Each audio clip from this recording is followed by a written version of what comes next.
1985चा तो काळ होता. अर्थातच आत्ताच्या आधुनिक काळात आपण जगत आहोत तसा काळ तो नव्हता. मोबाईल फोन तर सोडाच, जेमतेम लोकांकडे लँडलाईन फोन होते. त्या काळातील ही गोष्ट आहे.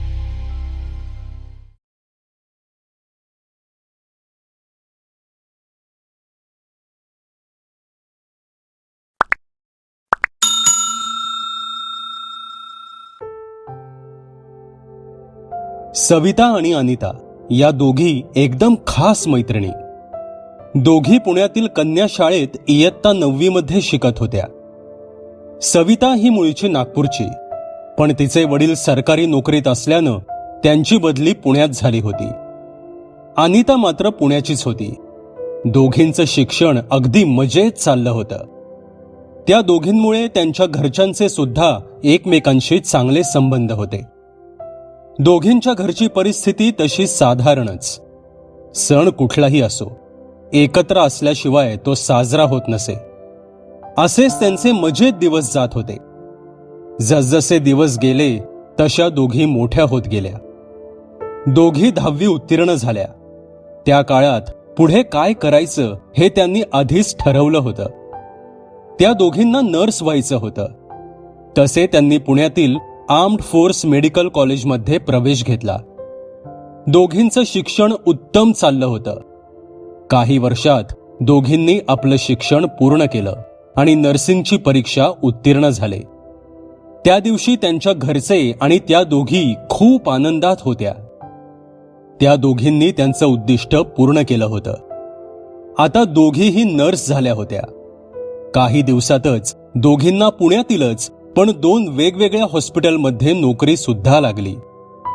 दोघींची नोकरीची ठिकाणं एकमेकांपासून तशी लांब असल्यानं रोजचं भेटणं आता होत नसे. नर्सिंग जॉब असल्यानं सुट्टीचा असा दिवस ठरलेला नसायचा.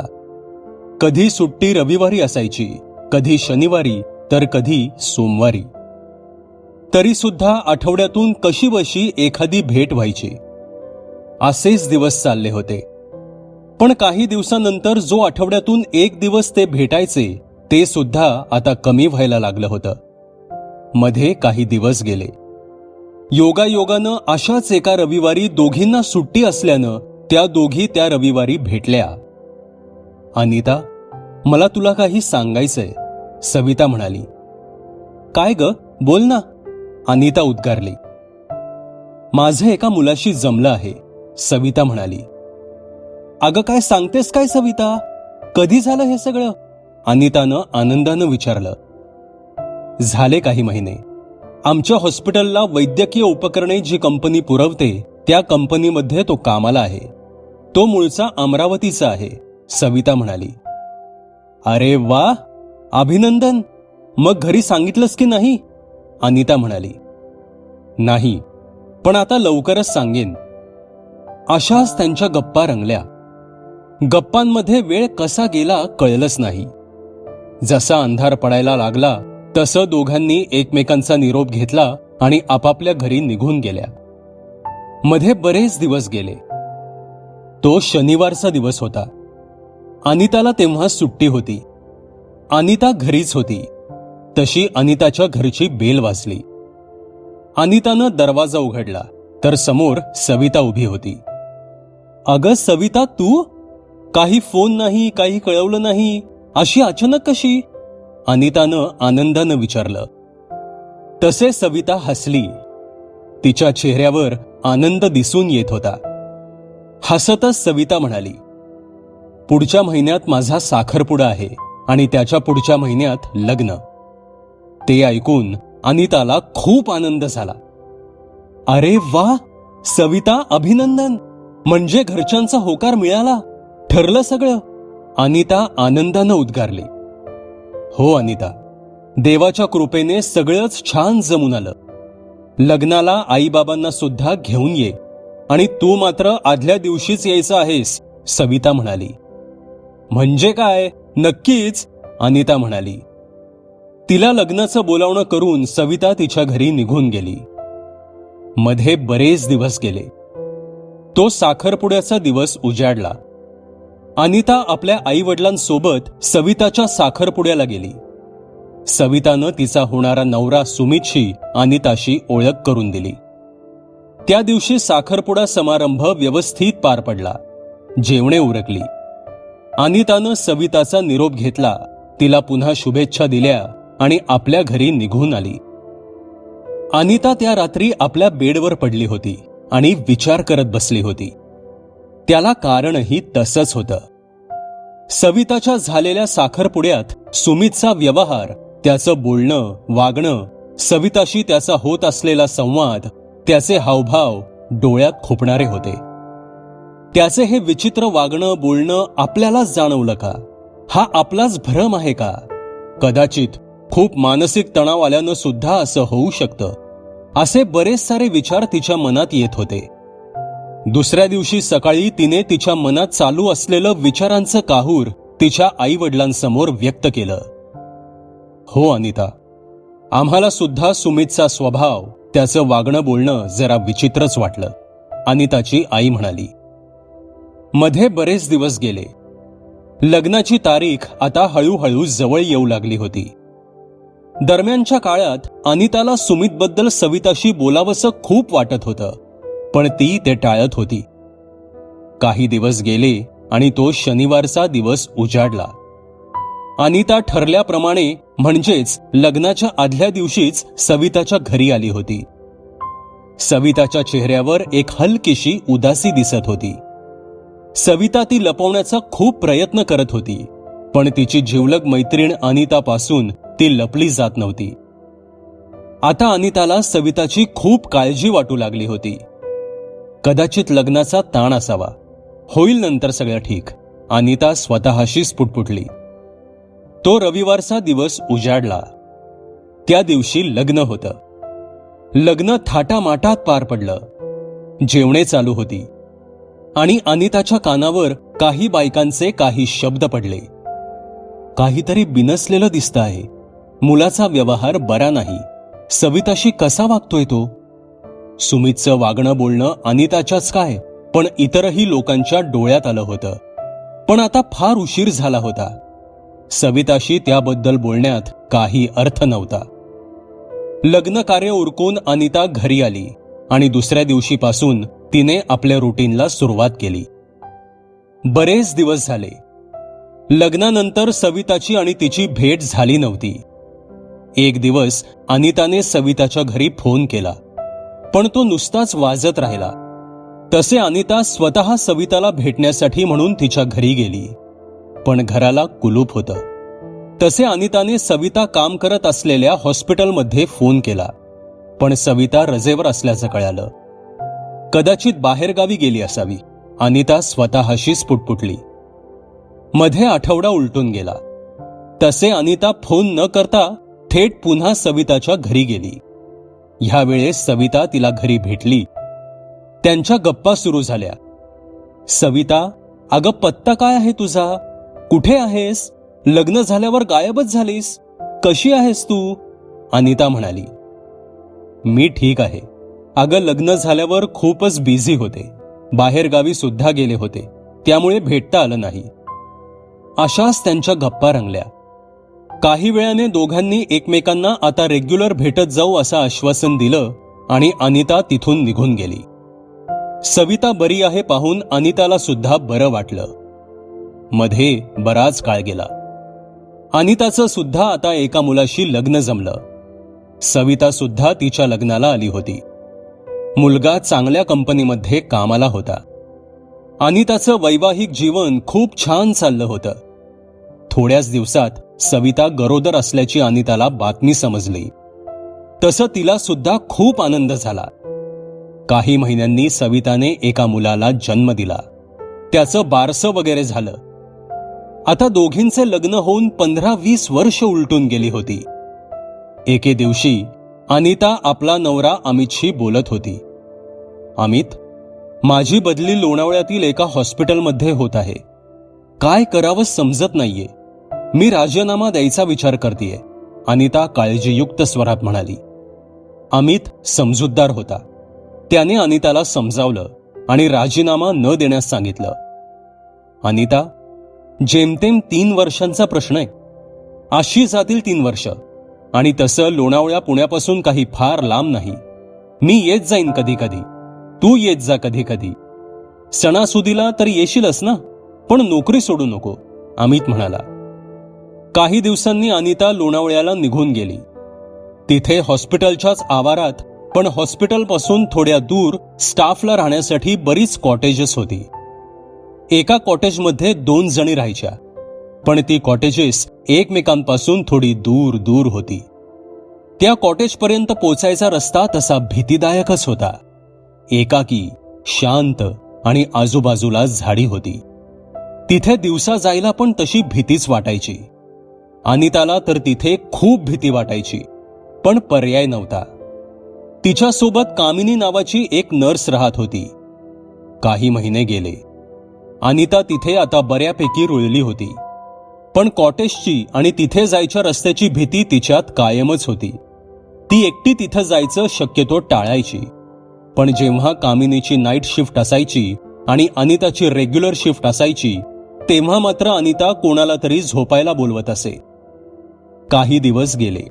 तशी कामिनीची बदली दुसऱ्या हॉस्पिटलमध्ये झाली आणि तिच्या जागी एक नवीन नर्स येणार असल्याचं कळालं. तो गुरुवार होता. अनिता हॉस्पिटलमध्ये आपलं काम करत होती. इतक्यात अनिताला कोणीतरी बोलावलं. अगं अनिता. अनितानं मागे वळून पाहिलं आणि समोरचं दृश्य पाहून तिला प्रचंड आनंद झाला. समोर तिची जिवलग मैत्रीण सविता उभी होती. अगं सविता, तू इथे काय करतेयस? अनितानं विचारलं. अगं माझी बदली इथेच झाली आहे. माझ्या आधीच्या हॉस्पिटलमध्ये माझ्याबरोबर काम करत असलेल्या मानसी नावाच्या माझ्या मैत्रिणीची बदली सुद्धा इथेच झालीये. आता 3 वर्षे मी इथेच आहे. ते ऐकून अनिताने सविताला मिठीच मारली. दोघींनाही खूप आनंद झाला होता. 12 नंबरचं कॉटेज मला देण्यात आलंय, सविता म्हणाली. अगं सविता, तू एकामागून एक खुशखबरीच देत आहेस. मी त्याच कॉटेजमध्ये आहे. म्हणजे आता आपण इतक्या वर्षांनी पुन्हा एकत्र असणार. मला खूप म्हणजे खूप मस्त वाटतंय सविता, अनिता आनंदानं उद्गारली. सवितानं मानसीची सुद्धा अनिताशी ओळख करून दिली. मानसी ही सविताच्या सासरच्या घरा शेजारीच राहत होती. असेच एकामागून एक दिवस गेले. दोघी त्या कॉटेजमध्ये एकत्र राहत होत्या. त्या एकाच हॉस्पिटलमध्ये होत्या, पण दोघींचे विभाग मात्र वेगळे होते. दोघी खूप खुश होत्या. सगळं मस्त चाललं होतं. काही सण आला की सविता आणि अनिता दोघी एकदमच सुट्टी टाकून एकत्र पुण्याला येत असायच्या आणि सुट्टी संपायला आली की पुन्हा एकत्र लोणावळ्याला जायच्या. असे बरेच महिने गेले. असेच एक दिवस योगायोगानं दोघींना एकत्र सुट्टी होती. दोघी आपल्या कॉटेजमध्ये होत्या. सविता, तू ठीक आहेस ना ग? खुश आहेस ना? अनितानं सविताला विचारलं. हो, मी एकदम ठीक आहे. सगळं काही नीट चाललंय, सविता म्हणाली. असेच त्यांचे रुटीन सुरू होतं.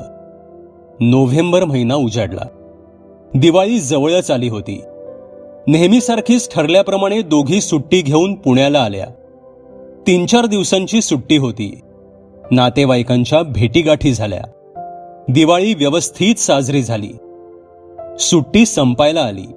दुसऱ्या दिवशी त्यांना परत लोणावळ्याला निघायचं होतं. तशी आदल्या दिवशी अनिता सविताकडे आली. सविता, कितीच्या गाडीने निघायचं उद्या? अनितानं विचारलं. अनिता, मी सुट्टी थोडी वाढवून घेतली आहे. माझ्या मुलाला बरं नाहीये.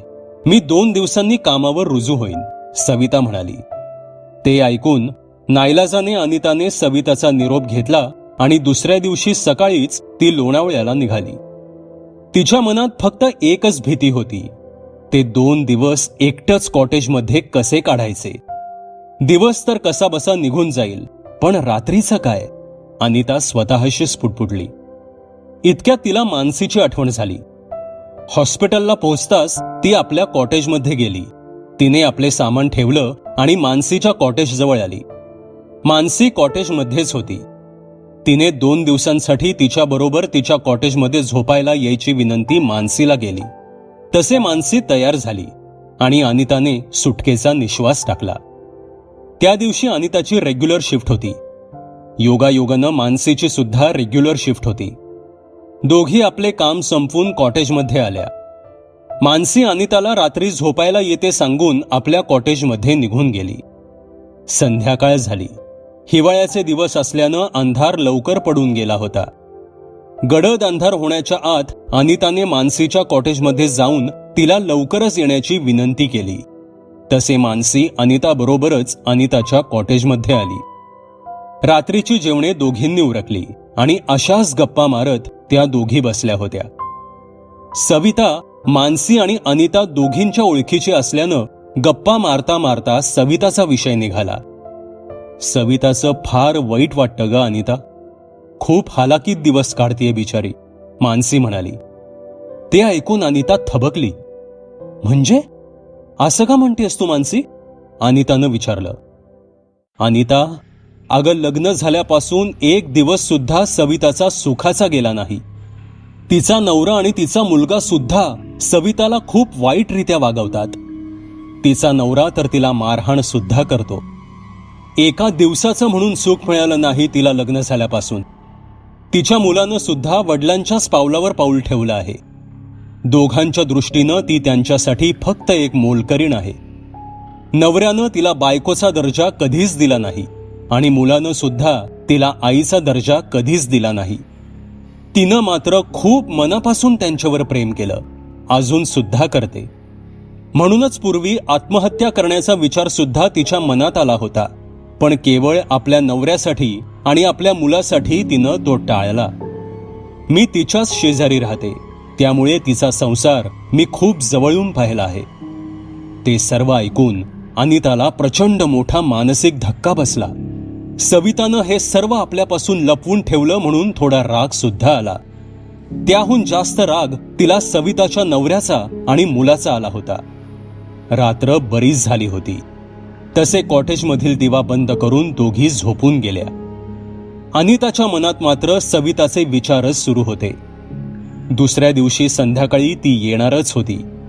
तिला ह्या सर्व प्रकारचा जाब विचारायचा असं मनातल्या मनात ठरवून अनिताने सुद्धा डोळे मिटले. सकाळ झाली. मानसी आणि अनिता दोघी आपल्या कामाला निघून गेल्या. तो दिवस संपला. संध्याकाळ होत आली होती. त्या दिवशी सविता संध्याकाळी येणारच होती, त्यामुळे मानसी आज अनिताकडे झोपायला येणार नव्हती. आणि तशीही मानसीची नाईट शिफ्ट असल्यानं तिला जमणार सुद्धा नव्हतं. दिवसाचं काम संपवून अनिता आपल्या कॉटेजमध्ये सविताची वाट पाहत बसली होती. संध्याकाळचे 6 वाजायला आले होते. अंधार पडायला सुरुवात झाली होती. तसे अचानक वातावरण बदललं. आकाशात वीज चमकली आणि पावसाला सुरुवात झाली. हा हा म्हणता पावसाचा जोर वाढला. मुसळधार पाऊस सुरू झाला. जोडीला जोरानं वारा वाहू लागला. अनिता आपल्या कॉटेजमधून बाहेर बघत होती. आधीच एकाकी भीतीदायक वाटणारा आजूबाजूचा परिसर त्या पावसामुळे, अंधारामुळे अजूनच भयान वाटत होता. त्यातच बाहेर कुठेतरी मोठा आवाज झाला आणि सर्व कॉटेजमधील वीज गेली. आता मात्र अनिताच्या मनात अनामिक भीती दाटून आली. सविता लवकर येऊ दे अशी प्रार्थना मनात ती करू लागली. तिने घड्याळात नजर टाकली तर रात्रीचे 8:30 वाजून गेले होते. अजून कशी नाही आली ही? पावसामुळे अडकली का काय? पण तिचा नवरा तिला कंपनीच्या गाडीनं सोडणार होता, मग अडकायचा काय प्रश्न? असे बरेच सारे विचार अनिताच्या मनात येत होते. काही वेळ गेला. रात्रीचे 9 वाजले. आता मात्र अनिताचा धीर सुटू लागला. तिला काय करावं समजत नव्हतं. सवितानं यायचं रद्द तर नसेल केलं? ती आता थेट उद्या सकाळीच येईल वाटतं, असे सारखे विचार तिच्या मनात यायला सुरुवात झाली. अचानक तिच्या कॉटेजच्या दारावर टकटक झालं. तसं अनिता प्रचंड घाबरली. अशा पावसात आत्ता कोण असणार? आत्ता आलीच तर फक्त सविताच येईल, पण त्यांच्या गाडीचा आवाज वगैरे काहीच आला नव्हता. कोण आहे? अनितानं घाबरतच विचारलं. अनिता, लवकर दार उघड, मी आहे सविता. तिचा आवाज ऐकून अनितानं झटकन दार उघडलं आणि समोरचं दृश्य पाहून अनिता घाबरलीच. सविता रक्तबंबाळ झाली होती. तिला अनेक ठिकाणी जखमा झाल्या होत्या. अगं सविता, हे काय झालं? तुला इतकं कसं लागलं? अनितानं घाबरतच विचारलं. अनिता, हे सगळं नंतर बोलू. आधी चल माझ्याबरोबर रुग्णवाहिका घेऊन. आमच्या गाडीचा येताना अपघात झाला. माझा नवरा आणि माझा मुलगा तिकडे गाडीत खूप जखमी अवस्थेत पडले आहेत. त्यांना इथे हॉस्पिटलला लवकरात लवकर घेऊन यावं लागेल. चल लवकर, सविता घाईघाईत म्हणाली. तो सर्व वृत्तांत ऐकून अनिता खूपच घाबरली. तसे दोघी हॉस्पिटलच्या दिशेनं धावल्या. हॉस्पिटलच्या बाहेर काही रुग्णवाहिका तयारच होत्या. अनिता, तिकडे कुठे चालली आहेस? सवितानं अनिताला विचारलं.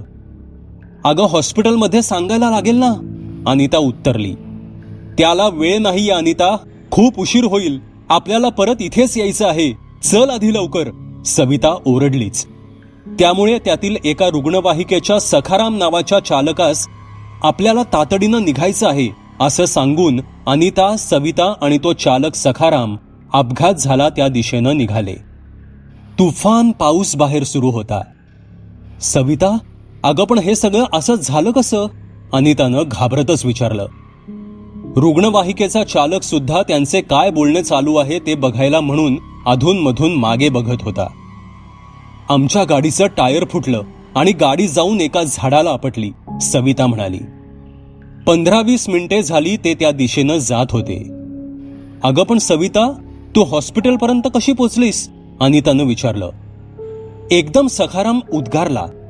बाईसाहेब, ते बघा तिथे थोडी माणसांची गर्दी दिसतीये, तेच असावं.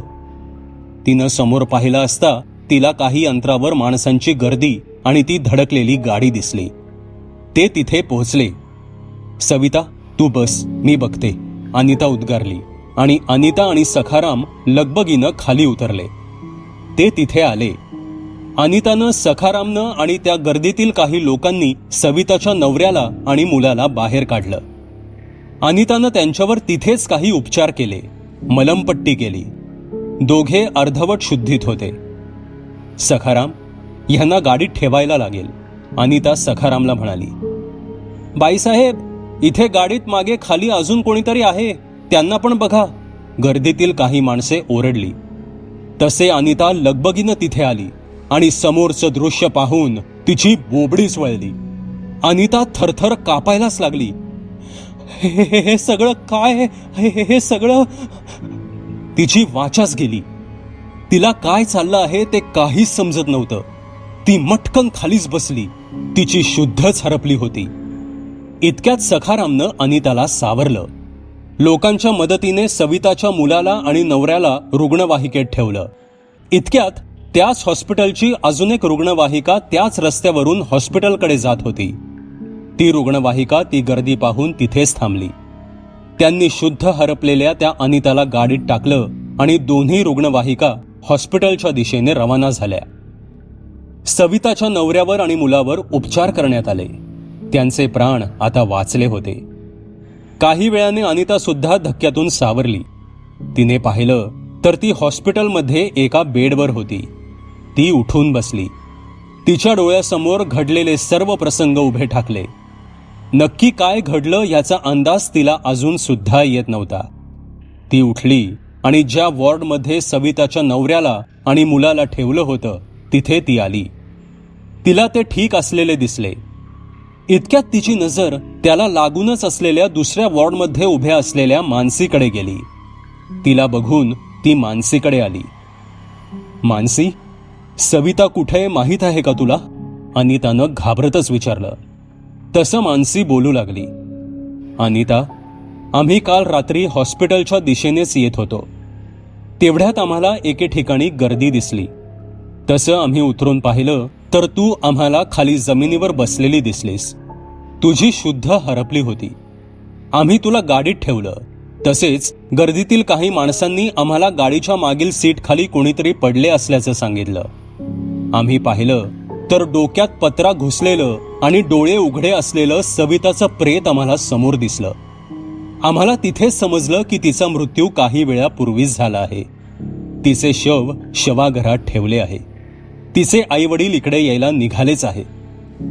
तो सर्व वृत्तांत ऐकून अनिताला प्रचंड मानसिक धक्का बसला. ती पुन्हा थरथर कापायला लागली, पण तिनं कसंबसं स्वतःला सावरलं. इतक्यात ती खाली उभ्या असलेल्या सखारामकडे आली. सखाराम, काल आपण अपघाताच्या स्थळी जाताना माझ्याबरोबर गाडीत तू कोणाला पाहिलंस? अनितानं घाबरतच विचारलं. नाही बाईसाहेब, खरं तर मी सुद्धा घाबरलो होतो. तुम्ही एकट्याच काहीतरी स्वतःशीच बडबडत होतात. मी तुम्हाला विचारणार पण होतो, पण तशी वेळ नव्हती. आपल्याला त्या ठिकाणी लवकर पोहोचणं भाग होतं म्हणून मी काही विचारलं नाही, सखाराम म्हणाला. ते ऐकून अनिताचा तोल जाऊ लागला.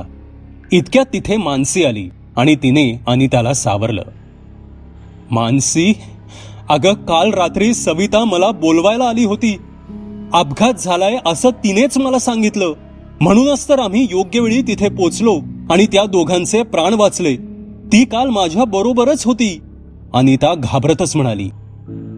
अनिता, चल माझ्याबरोबर, असे म्हणून मानसीने अनिताचा हात धरला आणि तिला शवाघराकडे नेऊ लागली. काही वेळात ते तिथे पोचले. मानसीने अनिताला सविताचं ते शव दाखवलं. ते पाहून अनिता भानावर आली आणि ओक्साबोक्शी रडू लागली. काही वेळानं अनिता सावरली. तिनं सविताच्या शवाकडे पाहिलं. सविताच्या चेहऱ्यावर एक हलकसं स्मित हास्य होतं.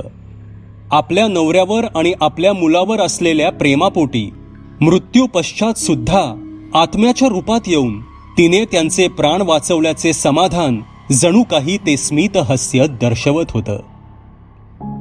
सबस्क्राईब करा एटी स्टोरी टेलर चॅनलला आणि बेल आयकन दाबून ऑलवर क्लिक करा आमचे व्हिडिओज सगळ्यात आधी बघण्यासाठी.